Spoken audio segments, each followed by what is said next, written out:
আমার খুবই পছন্দ হয়েছে, কারণ ভোটে যে পোস্টারের যে ছড়াছড়ি, এতে খুবই বিরক্তিকর একটা পরিবেশ তৈরি হয়, অর্থনীতির তো চরম অবনতি হয়। আর পোস্টার এমন পর্যায়ে ছড়ানো হয় যে পোস্টারের জন্য কিছুই দেখা যায় না, যার কারণে এই সিদ্ধান্তটা আমার খুব পছন্দ হয়েছে এবং ব্যক্তিগতভাবে আমি সাধুবাদ জানাই।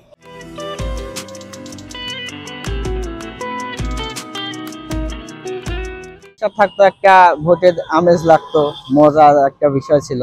পোস্টার থাকবে না, আসলে সরকারের যে নিয়ম করতেছে, আসলে পোস্টার থাকলে একটা জিনিস কি নোংরা হতো, এই পড়ে থাকতো, নোংরা হতো। যেটা ডিসিশন নিছে আসলে এটার দিকে একদিক দিয়ে ভালো আছে, প্রচারণার ক্ষেত্রে একটু বিঘ্ন ঘটবে, কেউ বুঝতে পারবে না কাকে কি ভোট দেব, কে কে কোথায় দাঁড়াইছে, এটা বোঝা যাবে না পোস্টার না থাকার। এইটাই।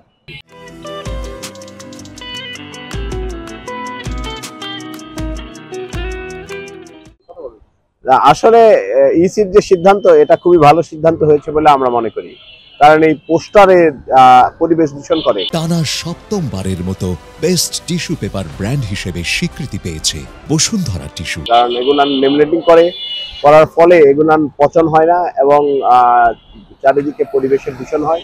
তবে এই পোস্টার থাকার কারণে এক ধরনের উৎসব আমেজ থাকতো নির্বাচনের মাঠে, তো সেই আমেজ থেকে হয়তো কিছুটা বঞ্চিত হবে।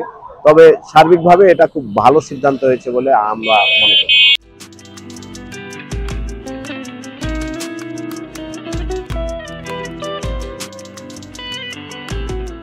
অতীতে দেখে আসছে যে পোস্টার তো সবসময় হচ্ছে লাগায়, বা মাইক দিয়ে যে অ্যানাউন্সমেন্ট গুলো করা হয়, দলের প্রতিক্রিয়া এগুলো সবকিছু দেখানো হয়।